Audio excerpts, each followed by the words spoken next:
तो जब हम विद्यालय में पढ़ते थे तो ये 20-25 साल पहले की मैं बात कर रहा हूँ। ये मान के चलिएगा आप और लंबा जाइएगा 28-27 साल पहले। और अंग्रेजी क्योंकि और हम तो ग्रामीण इलाके से आते हैं, गांव में रहते हैं प्रॉपर, तो अंग्रेजी का एक बड़ा तगड़ा क्रेज था, बहुत ही तगड़ा क्रेज।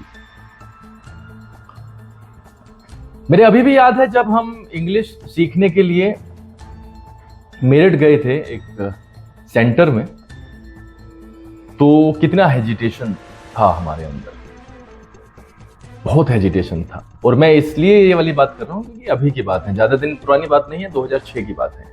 2006 से मैं पहले जाऊं तो किताब जब ग्रामर की पढ़ाई जाती थी तो उसमें नियम लिखे होते हैं कि हिंदी से इंग्लिश में ट्रांसलेट कैसे करना होता है। और हमारे अध्यापक जो है बहुत शौक से, बहुत मेहनत से उन्हें पढ़ाते थे, हम पढ़ते थे। वो बात अलग है कि जब छोटी उम्र होती है और बच्चे को ये डर होता है कि पिटाई लगेगी तो वो रटता है। मतलब मैं इस चीज में इसको एडमिट भी करना चाहूंगा, रटता है बच्चा, हर चीज को वो दिमाग से नहीं समझता क्योंकि वो मैच्योरिटी उसके अंदर उस समय पे नहीं आती है। तो हमें यही बताया जाता है कि जिस वाक्य के अंदर ता है आता है या रहा है आता है तो उसकी हेल्पिंग वर्ब भी होती है, हेल्पिंग वर्ब के साथ में ये मेन वर्ब लगती है। अब ये चीजें हमने उम्र भर पढ़ी है, किताबों में लिखी हुई है और मेरे विचार से हेल्प करती हैं। अब सबसे पहले इन महाशय को सुनिएगा। जो तुम गया गया चुकी पुकी तापुकी सब पढ़े हो सब हटाओ, गोबर है। एक्शन किस टाइम में हुआ पहले वो पहचान लो, वहां टाइम पे जाओ।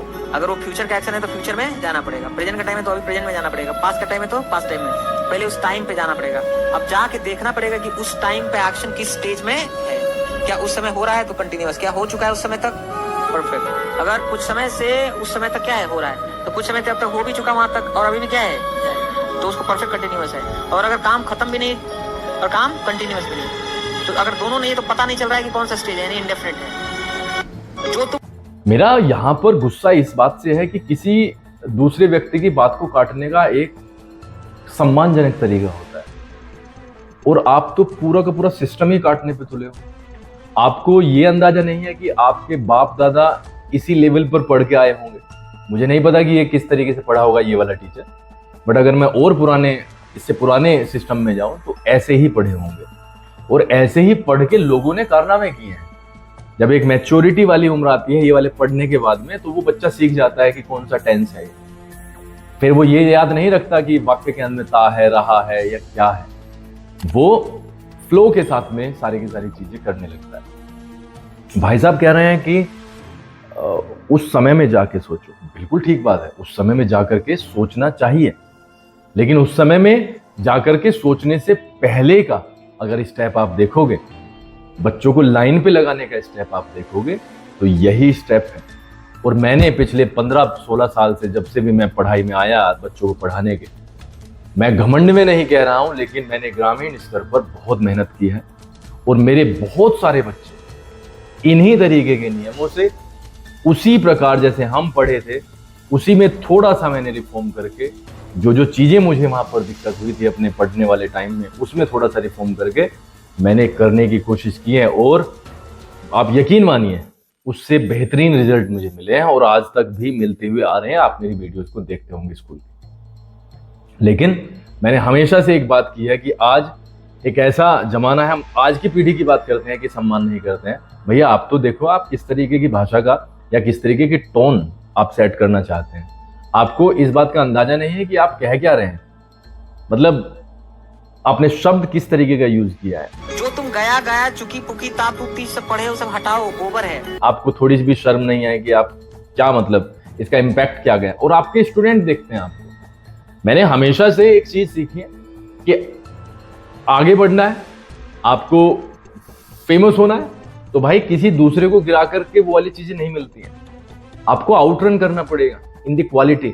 आपको क्वालिटी पे ध्यान देना पड़ेगा। आप दूसरे की बुराई करके कब तक आगे चले जाओगे। अगर दूसरा 10 घंटे पढ़ता है तो आपको उस 10 घंटे को आउटरन करने के लिए बहुत मेहनत करने की जरूरत है। और आपने ये जो बयान दिया है, मैं वास्तव में एज ए टीचर मैं वास्तव में गुस्सा हूँ कि इस तरीके के बयान नहीं आने चाहिए और इस टोन को सेट नहीं किया जाना चाहिए, क्योंकि फिर हमारे जैसे बंदे जो कि एक लाइन को क्रॉस नहीं करना चाहते, अगर वो फिर क्रॉस करते हैं तो फिर चीज़ें ठीक नहीं लगती, क्योंकि ये सारे के सारे अध्यापक का जो पूरा ग्रुप है उसका सवाल है। तो मेरी ऑनलाइन टीचर से यही मतलब दरख्वास्त है कि अपने शब्दों की भी मर्यादा को रखें, क्योंकि हमारे ऊपर बहुत बड़ी जिम्मेदारी होती है बच्चों को पढ़ाने की। और बच्चा सिर्फ किताबी ज्ञान से ही आगे नहीं बढ़ता, वो बल्कि बहुत सारी चीज़ें, मोरल एजुकेशन उसे देनी होती है, उसके बाद में आता है। तो आपने जो ये शब्द यूज़ किया है ना, इस पे आपको शर्म आनी चाहिए, ये वाला वर्ड यूज़ नहीं किया जाना चाहिए था। बहुत बहुत आभार, आप सुखी रहें और मास्टर जी आप भी सुखी रहें। लेकिन भगवान से यही दुआ करूंगा कि आपको सद्बुद्धि दें और शब्दों का चयन करने की समझ भी दें। आभार।